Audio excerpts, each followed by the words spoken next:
இந்த ஷாம்பு பார்த்தீங்கன்னா இதில் நிறைய கெமிக்கல் இருக்கும், எந்த ஷாம்பு எடுத்தாலும். ஸோ அந்த கெமிக்கல் எடுக்கிறதுக்கு தான் நான் இவ்வளோ பொருளை போட்டு நான் வந்து ரெடி பண்ணிட்டுருக்கேன். இங்கே பாருங்கள், இந்த ஜெல் ஓகேவா.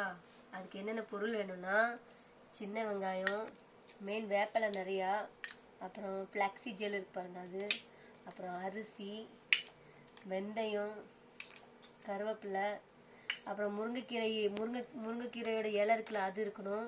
அப்புறம் வந்து செம்பருத்தி இலை, செம்பருத்தி பூ இவ்வளோ போட்டு நல்லா கொதிக்க வச்சு வடிகட்டி இந்த லிக்விட் மாதிரி எடுத்துட்டு, நீங்கள் இந்த ஷாம்பு இருக்குது பார்த்தீங்களா, அந்த கெமிக்கலை எடுக்கிறதுக்கு நீங்கள் என்ன பண்ணணும்னா,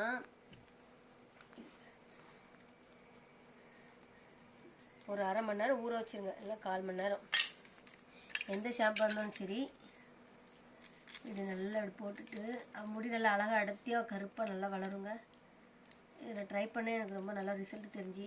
ஸோ நீங்கள் ட்ரை பண்ணி பாருங்கள். இப்போ பாருங்கள், இதில் எவ்வளோ பொருள் சேர்த்துருக்கேன்.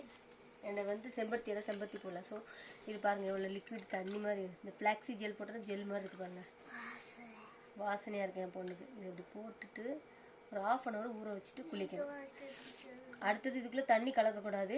எவ்வளோ ஜெல் வேணுமோ அவ்வளோ இது எடுத்துக்கணும். இதுக்கு இப்போ ஒரு முடிக்கு உங்களுக்கு எவ்வளோ முடி கூந்தல் இருக்கோ அந்த அளவுக்கு நீங்கள் எடுத்துக்கிடுங்க ஜெல். இப்போ வந்து என் பொண்ணுக்கு வந்து இவ்வளோ போதும் சாண்ட்ராக்கு. பாருங்கள் எவ்வளோ ஜெல் மாதிரி இருக்குது, செம்ம ரிசல்ட் தெரியும். முடி நல்லா வளரும். இந்த கெமிக்கல் எடுத்துரும் ஷாம்புலேருந்து. இது நல்லா பண்ணிட்டீங்கன்னா கையை வச்சு பண்ணலாம், பட் நான் இப்போ கரண்டி வச்சு பண்ணுறேன். இது எப்படி ஒரு 10 நிமிஷம் இல்லை ஒரு 1/4 மணி நேரம் ஊற வச்சு நல்லா தலைக்கு ஷாம்பு போட்டு குளிச்சிங்கன்னா அதோட கெமிக்கல் எடுத்துகிட்டு முடியெல்லாம் நல்லா கருப்பாக அடர்த்தியாக வருங்க. இந்த ரிசல்ட் பாருங்கள், நல்லாயிருக்கும். பாய்.